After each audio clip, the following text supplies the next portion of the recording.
Staff Sergeant Torres, you need to see this. Someone just set your kitchen on fire. My neighbor texted at 300 hours Afghanistan time, along with a video of my cousin Blake laughing while spraying lighter fluid on my stove. 6,000 miles away, I watched my family destroy my home in real time, not knowing I'd already coordinated with local police to infiltrate their next party. But would they arrest them before my cousins discovered the safe containing evidence that could destroy more than just my house? My name is Isabella Torres, and this is how I took down my own blood from a war zone. I bought the house in Austin, Texas, 3 years earlier. Nothing fancy, a 2-bedroom ranch with good bones and a VA loan. Every deployment paycheck went toward improvements, new roof, security system, converting the garage into a home gym. It was my sanctuary between deployments, my proof that I was building something beyond the uniform. My family saw it differently. Must be nice having government money, my cousin Blake sneered at the housewarming. Some of us actually work for a living. Blake was 32, unemployed, living in his mother's basement. His work consisted of failed crypto schemes and borrowing money he never repaid. His sister Vanessa wasn't better, 28, 3 kids by 3 fathers, constantly posting about boss babe life while selling pyramid scheme vitamins. She'd walked through my house that day like a realtor, mentally pricing everything. Military pays for all this? She'd asked, eyeing my electronics. Combat pay and not having kids I can't afford, I'd replied. She blocked me on social media for a week. My deployment to Afghanistan came suddenly in March. 12 months, maybe 18. I'd done it before, knew the drill. Secure everything, forward mail, suspend subscriptions. But this time, something felt off. You need someone to check on the house. My Aunt Linda offered. Blake and Vanessa's mother, my father's sister. Sweet woman, but blind to her children's faults. I've got it covered, I said, not mentioning the smart security system with cameras in every room, all accessible from my phone. Family should help family, she insisted. I'll have Blake drive by weekly. I should have said no harder. Should have been ruder. But she'd been kind to me after my parents died, and I felt obligated. Just drive by, I emphasized. I have cameras. I'll know if anyone goes inside. 2 months into deployment, everything seemed fine. Blake would text photos of the exterior, all good, cuz. Collecting the $50, I'd Venmo him for gas money. The cameras showed empty rooms, undisturbed peace. Then month 3, I got an alert at 200. Motion detected, living room. I opened the app to find Blake inside. Vanessa beside him, both laughing. She's in Afghanistan getting shot at, Blake said directly to my hidden camera, not knowing it was there. What's she gonna do, fly back? They were checking things out, they said to each other. Opening drawers, examining electronics. Vanessa taking photos of my grandmother's jewelry box. I screen recorded everything and texted Blake. Get out of my house. Now. His response. Chill. Just making sure everything's good. You're paranoid. They left, but the damage was done. They tested boundaries and found them crossable. Month 4, another alert. This time, 15 people in my living room. Music blasting, alcohol everywhere, strangers sitting on my couch, going through my bedroom. She's overseas, she'll never know. Blake announced to the party, beer in hand, standing on my coffee table. I called the police from Afghanistan. They said without proof of forced entry or immediate danger, it was a civil matter. Blake had a key, the one he'd copied from the spare I'd stupidly let him use once. The parties became weekly. Every Friday, my phone would explode with alerts. I'd watch, helpless, as strangers invaded my space. They went through my closets, tried on my clothes, used my bed for activities I don't want to describe. Vanessa started charging admission. $20 a head to party at the abandoned soldier house. She advertised on social media, careful to block me and anyone who might tell me. I screen recorded everything. Every broken glass, every stolen item, every moment of violation. The rage built with each video, but rage was useless from Kandahar. So I got strategic. First, I contacted my insurance company, filing claims for everything damaged, providing video evidence. They started their own investigation. Second, I reached out to Army legal assistance. They connected me with a stateside lawyer who specialized in military protection cases. Third, and most importantly, I called Detective Maria Santos at Austin PD. She'd arrested Blake 2 years prior for theft. Charges dropped when the victim mysteriously recanted. "He's escalating," she told me after reviewing my footage. But without being caught in the act with something serious, it's still misdemeanor territory. What would be serious enough? Drugs, assault, major theft. The kind of stuff that happens at parties that get out of control. That's when the plan formed. Week 6 of parties. Blake had started advertising them wider. Soldier girls partui haus. $30 in Tari. Anything goes. I watched him count money at my kitchen table. $300 minimum per night, tax-free, straight to his pocket. Vanessa had started selling drugs from my bathroom.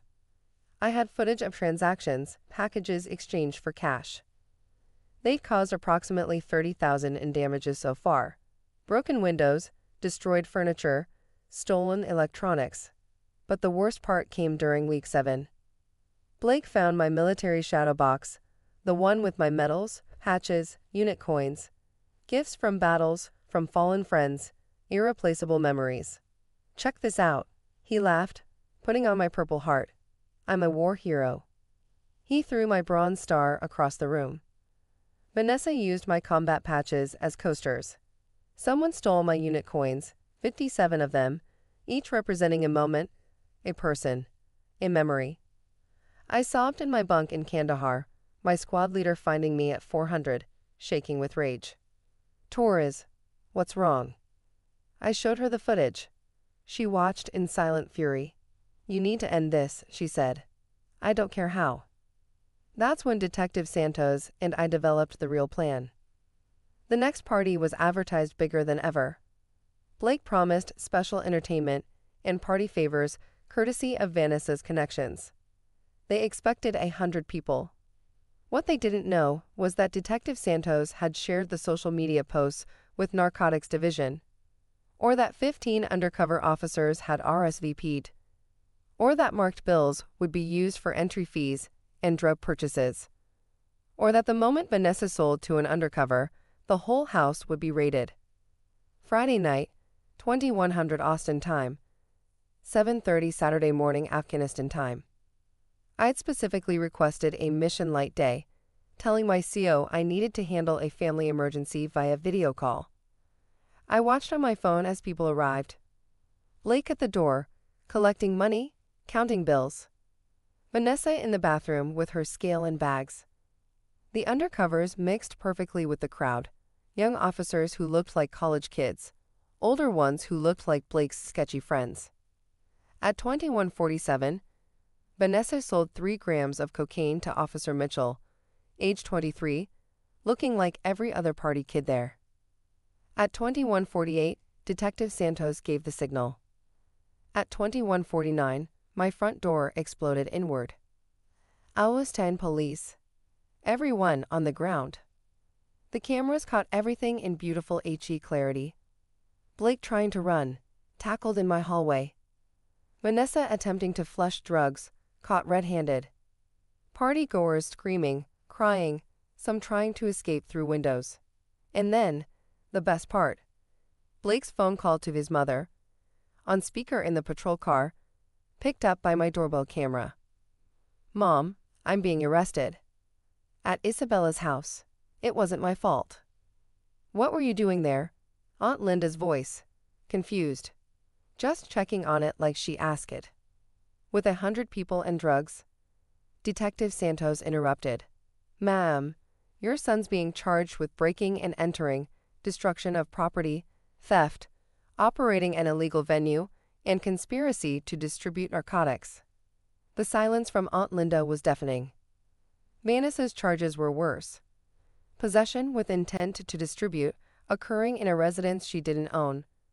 Around minors, several partygoers were 17. But the investigation didn't stop there. The forensic accountant my insurance company hired traced the money. Blake had made over $12,000 from the parties. Vanessa had made $8,000 from drug sales. All documented on their phones, which were seized as evidence. Then came the federal charges. Stealing military decorations, it turns out, is a federal crime. Destroying them is worse. The FBI got involved, and suddenly Blake wasn't looking at county jail. He was looking at federal prison. I testified via video link from Afghanistan at their preliminary hearing. The judge, a veteran himself, watched the footage of Blake wearing my Purple Heart as a joke. Staff Sergeant Torres, he said, "What does that medal represent to you?" "I got it when an IED hit our convoy, Your Honor. I pulled 2 soldiers from a burning vehicle while injured. One of them died in my arms. That medal has his blood on the back of it." Blake started crying. Not from remorse, from fear. And the Bronze Star. Awarded for actions during a 72-hour firefight. We lost 3 good people. That star represents them. The judge's face was stone. Blake got 5 years federal, 3 years state, to run concurrently. Vanessa got 7 years state. They were both ordered to pay full restitution, $43,000, plus my legal fees. But the story doesn't end with their arrest. During the investigation, police found something else in my house. My safe had been tampered with. Blake had been trying to break in for weeks. Inside that safe were my parents' death certificates, their military records, both were veterans, and something Blake didn't know about, documentation of the trust fund they'd left me, worth $200,000, designated for a house purchase. Blake had been searching for it. Aunt Linda admitted, after everything came out, that she'd told Blake about the money years ago, thinking I'd wastefully spent it all on the house. She didn't know I'd only used $60,000 for the down payment, investing the rest. If Blake had gotten into that safe, he would have found the investment accounts, the routing numbers, everything he needed to steal my entire inheritance. That's what he'd really been after. The parties were just opportunity crimes. His real goal was the big score. From my bunk in Afghanistan, I watched the final party through my cameras. Not Blake's party, but mine. Detective Santos and 5 officers who'd worked the case came to fix what they could. They'd raised money among themselves, matched by the department's victim fund. They repaired the walls, replaced broken items, restored my home. Detective Santos placed new medals in my shadow box, not the originals, those were gone forever, but ones donated by veteran officers who wanted to help. She placed them carefully, respectfully, understanding their weight. "Your home is secure, Sergeant," she said to my camera, knowing I was watching. "We've got your 6. I cried harder than I had during any firefight. When I returned from deployment 8 months later, my house was different but whole. The neighbors had maintained my yard. A veterans group had installed new security systems. Military grade, they joked. My unit had pooled money to replace what couldn't be recovered. Blake wrote me a letter from federal prison. 4 pages of excuses, manipulation, fake apologies, ending with a request for me to forgive and forget, and maybe put money in his commissary account. I sent it back with 2 words written across it: never again. Vanessa tried to contact me through her mother when she got out on parole after 3 years. She needed a place to stay, just temporarily, while she got back on her feet. I didn't respond.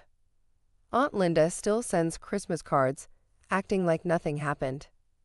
"Family is family," she writes each year. Family doesn't destroy your home while you're fighting for your country. Family doesn't steal medals earned in blood. Family doesn't violate your sanctuary for profit. My real family? The soldiers who held me while I cried in Kandahar. The detective who fought for justice from Austin. The neighbors who testified at trial. The veterans who replaced what was stolen. That's family. Everything else is just DNA and disappointment. The house stands strong now, reinforced with more than security systems. It's protected by a community that understands service, sacrifice, and respect. And Blake. Last I heard, he's learning what it's like to live in a space you can't leave, surrounded by people you didn't choose, following rules you can't break.